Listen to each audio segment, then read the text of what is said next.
नमस्कार, हर खबर हरियाणा देख रहे हैं आप। मैं हूं आपके साथ भावना त्रिपाठी। चंडीगढ़ में सीएम नायब सिंह सैनी से सैनी समाज के प्रतिनिधि मंडल ने मुलाकात की। इस मुलाकात के दौरान कई अहम बातें हुई। इस मौके पर प्रतिनिधि मंडल ने अपनी बात सीएम सैनी के सामने रखी, तो वहीं मुख्यमंत्री ने भी लोगों से बातचीत करते हुए उन्हें कहा कि सरकार अगले साल संत शिरोमणि श्री सैन महाराज की जयंती को राज्य स्तर पर भव्य तरीके से मनाएगी। इसी के साथ सीएम सैनी ने कहा कि किसी भी समाज के मान सम्मान में कोई कमी नहीं रहेगी।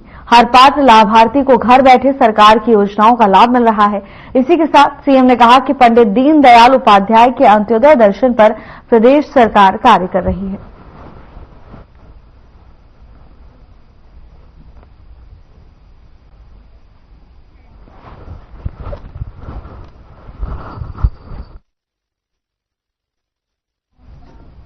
प्रदेश के शिक्षा मंत्री महिपाल डांडा ने कांग्रेस और आम आदमी पार्टी को जमकर लताड़ लगाई। संसद में वन नेशन वन इलेक्शन का कांग्रेस विरोध कर रही है, जिसके बाद कांग्रेस पर डांडा ने जुबानी हमला किया। डांडा ने कहा कि 112 साल पुरानी पार्टी को यदि लोग छोड़ रहे हैं तो उसके लिए कांग्रेस की गलत सोच जिम्मेदार है। इसके साथ ही डांडा ने आम आदमी पार्टी पर पंजाब को कंगाल बनाने का आरोप लगाया। उन्होंने कहा कि किसानों से फसल खरीदना राज्य सरकार का काम है, लेकिन पंजाब सरकार किसानों को केंद्र के खिलाफ भड़काने का काम कर रही है। इसके साथ ही उन्होंने करनाल में आयोजित सरकारी और गैर सरकारी सेवानिवृत्त अध्यापकों के कार्यक्रम में शामिल होने के लिए पहुंचे थे। उन्होंने कहा कि सरकार देश में नई शिक्षा नीति जल्द लागू कर रही है।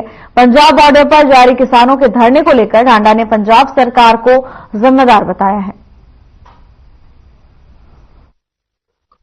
गवर्नमेंट एडेड जो कॉलेजेस हैं, उनके जो रिटायर्ड प्रिंसिपल्स और टीचर्स हैं,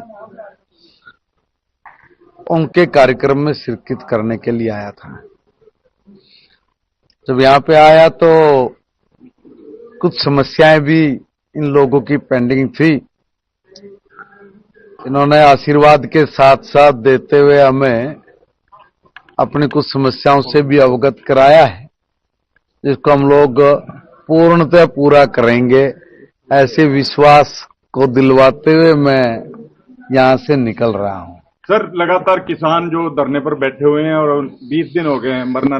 देखिए, ये विषय हरियाणा प्रदेश का नहीं है। बात नंबर 1, हरियाणा प्रदेश के किसान को जो भी चीज की आवश्यकता थी, भारतीय जनता पार्टी की सरकार ने पूरे ईमानदारी से पूर्ण की।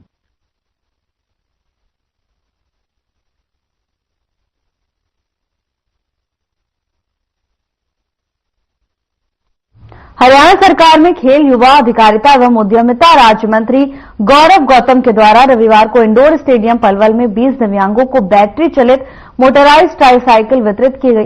राज्य मंत्री गौरव गौतम ने कहा कि मोटराइज्ड ट्राईसाइकिल जिला प्रशासन और रेड क्रॉस सोसाइटी पलवल, इसके साथ ही Aditya Gautam memorial trust, Elmico company और भारतीय स्टेट बैंक के निगमित सामाजिक दायित्व यानी सीएसआर कार्यक्रम के अंतर्गत निःशुल्क प्रदान की गई है। दिव्यांग सुरेंद्र कुमार निवासी गांव गेलपुर ने बताया कि मोटराइज्ड ट्राईसाइकिल के द्वारा मार्केट आने जाने में सुविधा होगी, इससे काफी लाभ मिलेगा। दिव्यांग कविता ने बताया कि वो पलवल के गांव रौनीजा निवासी हैं। वो एक शिक्षिका है। मोटराइज्ड ट्राईसाइकिल से स्कूल आने जाने में उन्हें सुविधा होगी। दिव्यांग सत्यनारायण ने बताया कि वो टेलर का काम करते हैं। ये मोटराइज्ड ट्राईसाइकिल बैटरी से चलती है। इसके साथ ही हेलमेट भी दिया गया है।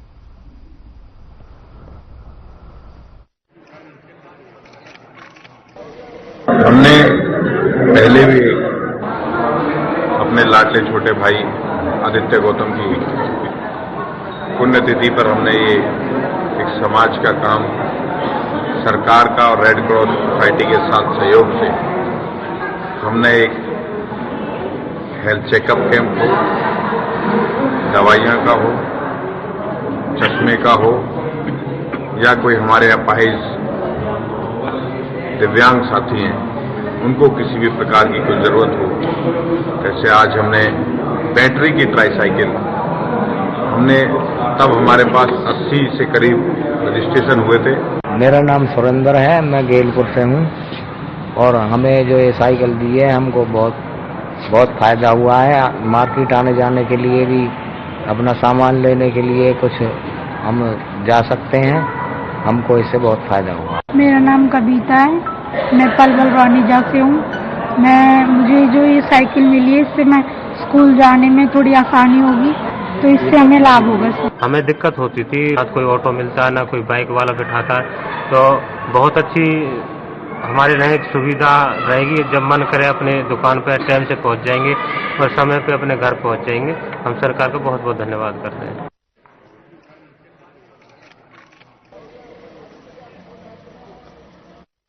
अंतर्राष्ट्रीय गीता महोत्सव 2024 राष्ट्रीय नहीं, अंतर्राष्ट्रीय स्तर पर अपनी एक पहचान बना ली है। इस महोत्सव के शिल्प और सरस मेले के अंतिम दिन शिल्पकार और कलाकार रुखसत होने से पहले अपने स्टॉल्स और घाटों पर पर्यटकों का गर्मजोशी के साथ स्वागत करते हुए नजर आए। तो वहीं कुरुक्षेत्र विकास बोर्ड के सीईओ पंकज सेतिया ने कहा कि अंतर्राष्ट्रीय गीता महोत्सव 2024 को यादगार और सफल बनाने के लिए अधिकारियों, कर्मचारियों, मीडिया कर्मियों और शहर के आम नागरिकों का भी भरपूर सहयोग मिला। सभी के साझा प्रयासों से ये महोत्सव सफलतापूर्ण रूप से संपन्न हो पाया।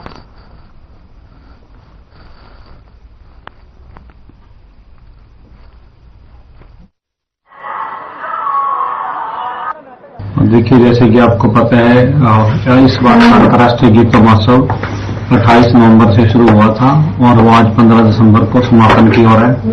तो आज शाम को इसका विधिवत रूप से समापन हो जाएगा महाआरती के साथ। और जैसे कि आपको पता है कि लगभग 2 से 3 लाख लोग रोज इसमें आके सम्मिलित होते हैं। और इस बार गीता जयंती के मौके पर हमने कुछ अनूठे प्रयास भी करे, जैसे कि एक अखिल भारतीय देवस्थानम सम्मेलन था, जिसमें हिंदुस्तान के अलग अलग जितने देवस्थान थे, जैसे 4 धाम, सप्तपुरिया, 12 ज्योतिर्लिंग तथा 51 शक्तिपीठों से, और इसके साथ साथ जितने भी हमारे धार्मिक स्थान थे, उनके जो सेवायत या पुरोहित को हमने यहाँ पर आमंत्रित किया था।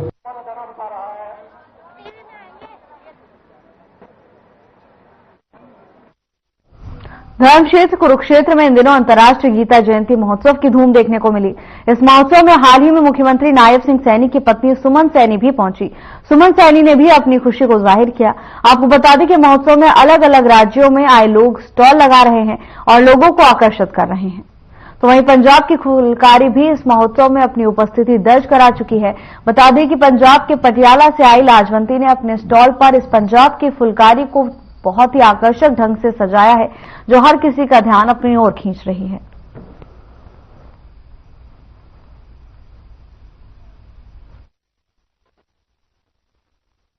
आज अंतर्राष्ट्रीय विषय पर मेरे को भी आना होगा, बड़ा सौभाग्य है आज के मेरे को भी यहाँ दर्शन करने का ब्रह्म सरोवर के शुभ अवसर प्राप्त हुआ।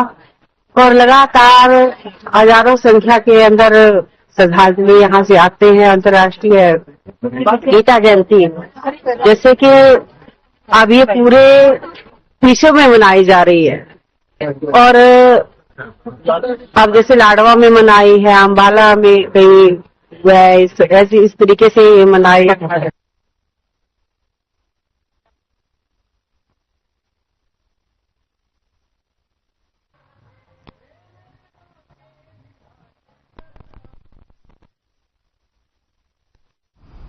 फरीदाबाद जिले के बल्लभगढ़ विधानसभा क्षेत्र में बल्लभगढ़ से विधायक और हरियाणा के कैबिनेट मंत्री रहे मूलचंद शर्मा करोड़ों रुपए की सौगात दी है। दरअसल विधायक मूलचंद शर्मा ने बल्लभगढ़ को हरि विहार कॉलोनी में 16 आरएमसी गलियों का नारियल फोड़कर शुभारंभ किया है। तो वहीं इस मौके पर विधायक मूलचंद शर्मा ने मीडिया से बातचीत भी की। मीडिया से बातचीत करते हुए उन्होंने कहा कि इससे पहले भी करीब 9 आईएमसी गलियों का उद्घाटन कर चुके हैं और 16 गलियों का शुभारंभ उनकी ओर से किया गया है, जिनकी कुल लागत 1 करोड़ 37 लाख रुपए है।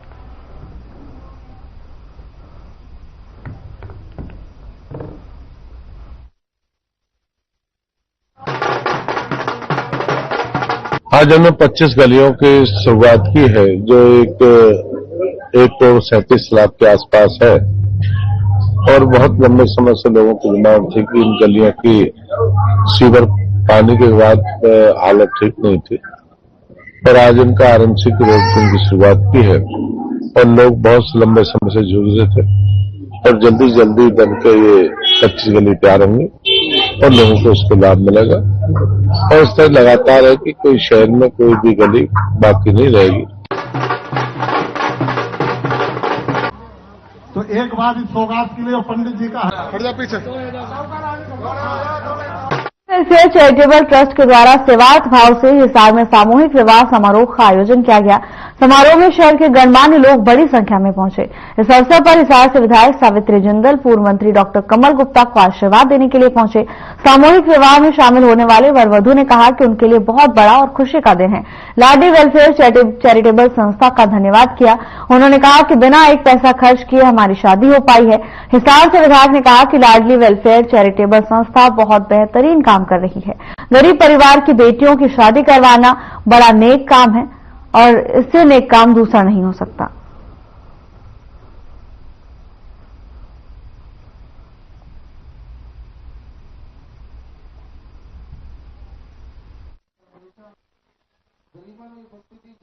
और आज ये लाडली वेलफेयर सोसाइटी इन्होंने बनाई हुई है, इसके अंदर ये बहुत अच्छे काम कर रहे हैं। और आज इससे बेटियों की शादी मतलब शादी हो रही है, तो ये बहुत ही अच्छा काम है। इससे बढ़िया कोई काम हो नहीं सकता। तो सारे मिलकर समाज ये काम कर रहा है तो बहुत खुशी हो रही है कि समाज को वैसे करना चाहिए। सारे काम ये कर रहे हैं, बहुत अच्छे काम कर रहे हैं। लाडली वेलफेयर चैरिटेबल ट्रस्ट है, ये जरूरतमंद और असहाय परिवार के लिए पूरी तरह से समर्पित है। ये ट्रस्ट कोई भी, जैसे अभी हम 5 गरीब कन्याओं की शादी हम टाउन ग्रैंड में करने जा रहे हैं। पहले भी इसमें काफी शादियां की है। बुजुर्ग लोगों के आंखों के ऑपरेशन बनवाता है ये ट्रस्ट। शरद ऋतु में गर्म कपड़ों का वितरण करता है। उसमें चाहे कंबल हो, स्वेटर हो, बच्चों के जूते हो, बच्चों की पढ़ाई की व्यवस्था करता है। कोई भी समाज में जरूरतमंद परिवार है, उसको कुछ भी किसी भी सहायता की आवश्यकता है तो ये ट्रस्ट हर समय उपलब्ध रहता है। ऐसे धन्यवाद तो है जी, सबका शुक्रिया। और कुछ नहीं कह सकते। किया गया बढ़िया जी।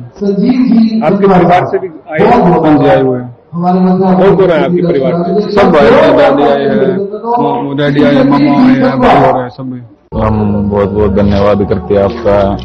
हमें बहुत खुशी मिली ये जानकर कि आपने हमारी शादी करवा दी, दोनों जने की, सब बेटियों की। बहुत अच्छा हुआ और आपका धन्यवाद करेंगे, शुक्रिया।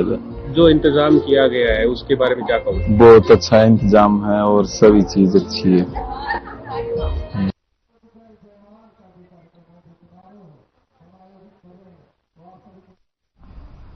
विधानसभा स्पीकर सेवानिवृत्त अध्यापकों के कार्यक्रम में शामिल हुए थे। इस दौरान अध्यक्ष अरविंद कल्याण ने बॉर्डर पर बैठे किसानों को लेकर बयान दिया। उन्होंने कहा कि उनसे बातचीत की जा रही है। उन्होंने कहा कि इस गतिरोध का हल बातचीत से होना चाहिए। महिला आयोग के उपाध्यक्ष पर भी उन्होंने बातचीत की। उन्होंने कहा कि भ्रष्टाचार के आरोपों के बारे में अध्यक्ष हरविंद्र ने अपनी राय रखी। कल्याण ने कहा कि देश और प्रदेश में भ्रष्टाचार के खिलाफ जीरो टॉलरेंस की नीति के तहत काम किया जा रहा है। कोई भी ऐसा विषय आएगा तो उस पर कार्रवाई जरूर होगी। आज का कार्यक्रम बहुत ही विशेष कार्यक्रम था, क्योंकि आज जो retired principal, retired teachers federation, उन्होंने आज का एक कार्यक्रम का आयोजन किया और इस कार्यक्रम के अंदर अपने सभी गुरुजनों के बीच में आकर वास्तव में हमें बहुत अच्छा लगा है, क्योंकि आज उन्हीं के मार्गदर्शन और आशीर्वाद से हम इस लायक बने हैं कि आज जिस जिम्मेवारी पर हैं, मुझे लगता है कि वो उन्हीं की बदौलत, उन्हीं के मार्गदर्शन और आशीर्वाद से वो संभव हुआ है। और आज के कार्यक्रम में बहुत से विषयों पर चर्चा भी हुई है।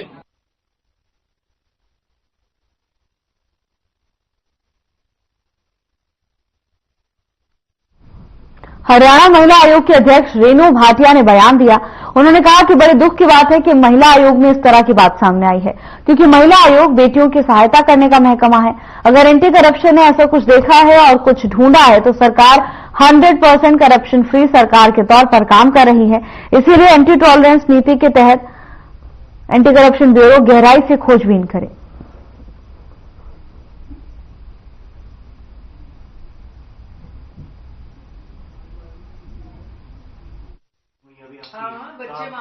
देखिए, महिला आयोग बेटियों की सहायता करने का महकमा है और मैंने इस महकमे को पिछले 3 वर्षों से एक छोटे बच्चे की तरह पाला है। मुझे दुख हुआ कि इस तरह की बात सामने आई है, लेकिन अगर एंटी करप्शन ब्यूरो ने कुछ देखा है, ढूंढा है, तो ये सरकार 100% करप्शन फ्री सरकार के तौर पे काम करना चाहती है। इसलिए गहराई से खोजबीन करें क्योंकि किसी भी महिला की किसी भी बात पर आंच नहीं आनी चाहिए, निर्दोष नहीं फंसने चाहिए। और जो भी करप्शन टीम अपनी पूरी इंक्वायरी करेगी।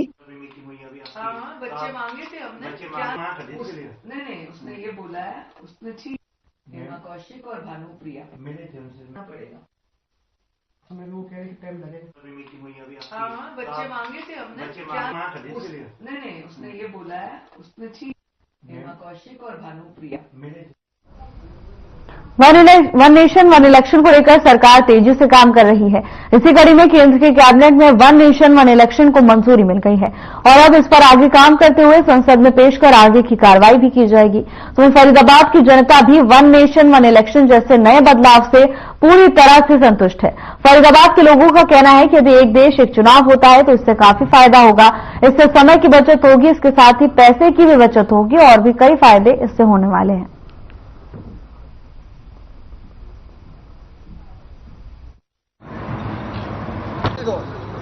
बहुत फायदा है, गवर्नमेंट का काम ना रुकेगा, गवर्नमेंट के काफी पैसे बचेंगे। अब तीसरे दिन कहीं न कहीं इलेक्शन होते हैं, आचार संहिता लग जाए, फिर उसमें गड़बड़ रहे, एक दफा निपट लिया तो 5 साल फ्री हो जाए। फायदा ही फायदा, कोई नुकसान नहीं। फायदा। आपने काफी चुनाव भी देखे होंगे। देखिए, देखो सरकार ने घोषणा करी है कि भाई एक देश एक चुनाव कराना चाहिए। ये देश के हित में है, देश का पैसा बचता है और जो भी एक्स्ट्रा खर्चा हो रहे हैं उसमें और समय पे काम होंगे। बाकी ये देखो कि ये सरकार इसे किस हिसाब से लागू करती है और इसका कितना फायदा होता है, विपक्ष क्या सहयोग करता है, ये अब दोनों के मिल बैठ के ही इसका फैसला करना चाहिए। ये बहुत अच्छा कदम है, आदरणीय प्रधानमंत्री जी ने बहुत पहले लागू करना चाहिए था। चलो देर आए दुरुस्त आए, देश को बहुत फायदा होगा इससे और ये जल्द से जल्द लागू भी होना चाहिए। कितना फायदा होगा, किस किस चीजों में फायदा होगा आपके साथ? सरकार का पैसा बचेगा, समय बचेगा, जनता का भी समय बचेगा। बहुत आए दिन चुनाव रहते हैं तो देश में कई चीजें बाधित होती हैं इस चीज से जो नहीं होंगी। सही है, इसमें लोगों को काफी टाइम भी बचेगा और गवर्नमेंट का पैसा भी बचेगा और जो वोटिंग परसेंटेज है वो भी बढ़ेगी, क्योंकि हर 6 महीने बाद चुनाव होने की बजाय एक बार देश में चुनाव होगा, दोनों विधानसभा और लोकसभा के लिए, तो उसमें बढ़ चढ़ के हिस्सा लेगी पब्लिक वोटिंग के लिए।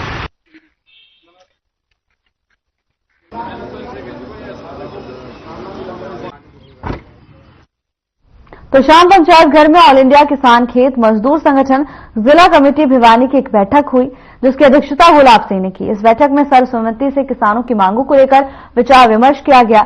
इस बैठक में संगठन के जिला प्रधान रोहतास सिंह सैनी और जिला महासचिव एडवोकेट बस्ती राम ने भी अपनी शिरकत की और विचार रखे। उन्होंने बताया कि एमएसपी की कानूनी गारंटी, बिजली बिल 2023 रद्द करवाने के लिए, प्रीपेड मीटर योजना को रद्द करने के लिए, बुढ़ापा पेंशन 10,000 लागू कराने के लिए, सभी गरीब किसान मजदूरों के कर्ज माफ करने के लिए और किसानों की बकाया मांगे मनवाने के लिए चंडीगढ़ में होने वाले प्रदर्शन में भिवानी से हजारों किसान शामिल होंगे।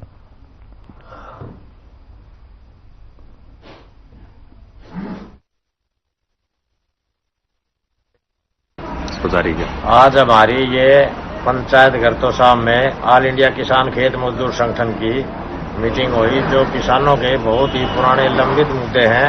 एमएसपी की कानूनी गारंटी को सरकार मुकर चुकी है और बिजली बिल 2023 रद्द करने की बात थी, वो भी लागू कर रही है, स्मार्ट मीटर लगा रही है और किसानों के साथ जो घोर अन्याय कर रही है सरकार, जो ये आंसू गैस के गोले छोड़े जा रहे हैं, गोलियां मारी जा रही हैं, इसके खिलाफ।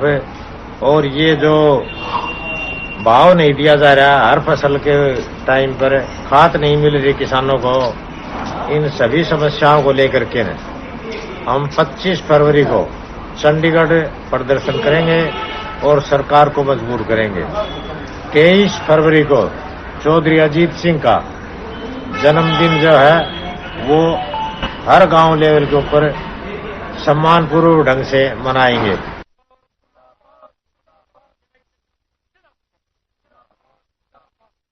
हरियाणा के रोहतक में आयोजित हुए हरियाणा स्टेट चैंपियनशिप मुई थाई खेल में फरीदाबाद जिले के बच्चों ने 22 gold medal, 9 silver medal, 4 bronze medal हासिल कर फर्स्ट ट्रॉफी हरियाणा स्टेट में जीती है। तो वहीं पत्रकारों से बातचीत करते हुए कोच राकेश ने बताया कि बच्चों की कड़ी मेहनत से इस टूर्नामेंट फरीदाबाद जिले के काफी स्कूल के बच्चे थे, जिसमें 7 साल से लेकर 25 साल तक के बच्चों ने इसमें हिस्सा लिया था।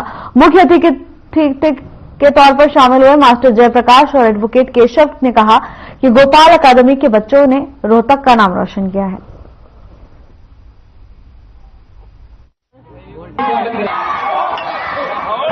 इस बार हरियाणा रोहतक में गए थे, सेकंड मुई थाई चैंपियनशिप थी कप का, जिसको खेलने के लिए फरीदाबाद डिस्ट्रिक्ट फरीदाबाद से काफी बच्चे गए हुए थे। 35 से 40 बच्चों की टीम गई हुई थी, जिसमें से 22 गोल्ड निकाले हमारे बच्चों ने। सीनियर, जूनियर, सब जूनियर में 9 सिल्वर, 3 से 4 ब्राउन मेडल निकाले हुए हैं, जिन्होंने को काउंट करके हमने फर्स्ट ट्रॉफी हासिल की है। हमारे डिस्ट्रिक्ट फरीदाबाद में पहली बार फर्स्ट ट्रॉफी आई है मुई थाई चैंपियनशिप की हरियाणा स्टेट से। इसमें काफी स्कूलों के बच्चे हैं, रावल पब्लिक स्कूल के भी, ग्रीनफील्ड स्कूल के, विद्यासागर के, हमारा वंशी स्कूल है, हमारा न्यू मिलेनियम स्कूल के बच्चे भी हैं, जिन्होंने बढ़ चढ़ के भाग लिया और अपना गोल्ड मेडल हासिल करके अपने फरीदाबाद का नाम रोशन किया। और ये आज छत्रपति कॉम्प्लेक्स के अंदर जो गोपाल स्पोर्ट्स एकेडमी के जो बच्चे हैं और पूरे फरीदाबाद की टीम, जो हमारी सेकंड रोहतक के अंदर हरियाणा का जो स्टेट चैंपियनशिप का मुथाई चैंपियनशिप का जो गेम्स था, उसके अंदर फरीदाबाद की टीम फर्स्ट जो कप जीत करके लाई है, जिसमें 22 गोल्ड मेडल्स, 9 आपके सिल्वर और 3 ब्रॉन्ज मेडल्स लेके आई है। और पूरे हरियाणा प्रदेश के अंदर फरीदाबाद की टीम फर्स्ट कप जीत करके लाई है। मैं इन बच्चों का बहुत बहुत धन्यवाद करता हूँ।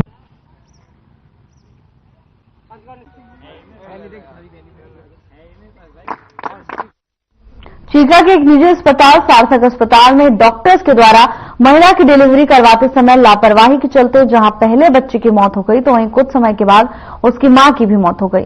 महिला के परिजनों ने अस्पताल के संचालक पर लापरवाही का आरोप लगाया है और कार्रवाई की मांग की है। इसके साथ ही डॉक्टर के खिलाफ पुलिस को शिकायत दे दी है। परिजनों ने जानकारी देते हुए बताया कि शनिवार को लगभग 11 बजे संबंधित निजी अस्पताल में महिला को प्रसव करवाने के लिए लाए थे, जिस दौरान लगभग 3-4 घंटों तक डॉक्टर और स्टाफ ने जोर जबरदस्ती की, जिसके चलते जन्म से पूर्व ही महिला के बच्चे की मौत हो गई। फोन में इस संबंध में चीका थाना प्रभारी सब इंस्पेक्टर सुरेश कुमार ने कहा कि उन्हें मामले में मृतक महिला के परिजनों से शिकायत मिली है। मामला दर्ज कर लिया गया है और नियमानुसार कानूनी कार्रवाई अमल में लाई जाएगी।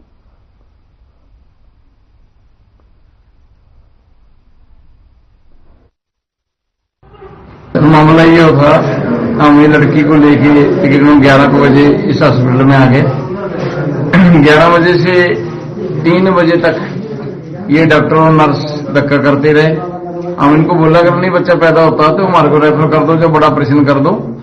तो इन्होंने हमारी एक नहीं सुनी, अपनी मनमर्जी करते रहे। मनमर्जी करने से 3 बजे बच्चे की मौत होगी, अंदर ही मौत होगी। उसके बाद इन्होंने धक्के से बच्चा पता नहीं कैसे निकाला कैसे नहीं, तो लड़की की ब्लीडिंग ज्यादा शुरू होगी और उसकी तबीयत खराब होने लगी। 3 से फिर भी इन्होंने हमारे को 6, 5:30 से और 6 के बीच में कहने लगे कि अब ये मेरे बस से बाहर, इसको पटियाले ले जाओ।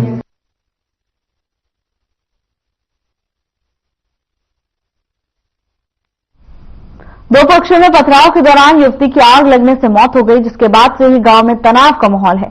दोनों पक्ष एक दूसरे पर आरोप लगा रहे हैं। जानकारी के मुताबिक हत्या के मामले में संलिप्त आरोपियों की गिरफ्तारी नहीं होने और फरार आरोपियों को गांव में बसाने के विरोध में लहरवाड़ी गांव में दो पक्षों के बीच जमकर पथराव हुआ। इसी संघर्ष में एक युवती की आग लगने से मौत हो गई। पीड़ित पक्ष जहां युवती की मौत को लेकर दूसरे पक्ष पर हत्या का आरोप लगा रहा है, तो वहीं दूसरी तरफ दूसरा पक्ष युवती के आत्मदाह की बात कह रहा है। फिलहाल पुलिस पूरे मामले की जांच में जुट गई है।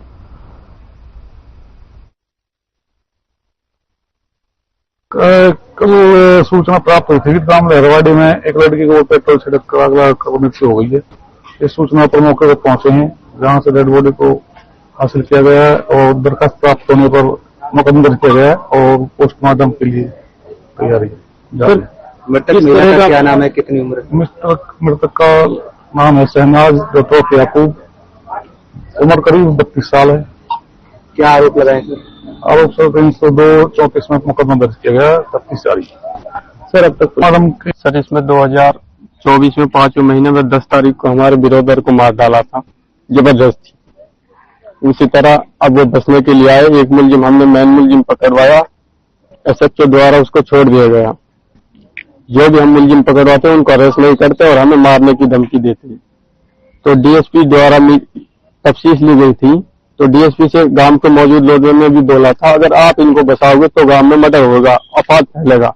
तो डीएसपी ने कहा था जो होगा देखा जाएगा, पुलिस जाओ इनको बचाओ। जैसे ही आए, हमारी सिस्टर थी जो कि विकलांग थी हाथ पैर से, उसने एमए बीए कर रखी थी जनाब। उसका कल का आज का सीटेट का जिसके लिए वो जा रही थी, उसी टाइम आए तो उसने बोला मैं देख के आती हूँ, इनको समझा के आती हूँ। उन लोगों ने जैसे उसको देखा, उसके ऊपर तेल डाल के पेट्रोल और आग लगा डाली। जी ये लहरवाड़ी की घटना है। एक दिन पहले पंचायत हुई थी थाने में, डीएसपी था, बुला रखे थे आदमी और पूरा आदमी उनकी तरफ थे। कह रहे थे कुछ आदमी अब जबरदस्ती मत करो, मुलजिम दियो और कुछ मुलजिम पेश करो, जब बस आवे और नहीं और नुकसान हो जाएगा। कही लेकिन नहीं मानी। दूसरे दिन नमूनी बसाने के लिए लिया है पुलिस वाले, उसको वहां छोड़ गए। वह मेमारी में थे पहले से भी धमकी दे रहे थे, हम औरों को भी मार देंगे, ये कर देंगे, वो कर देंगे, हर तरह की बातें कह रहे थे।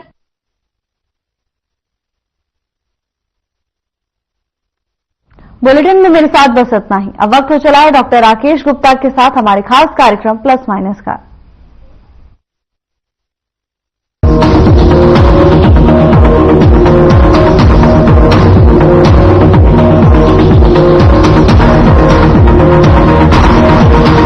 क्या रंग खिला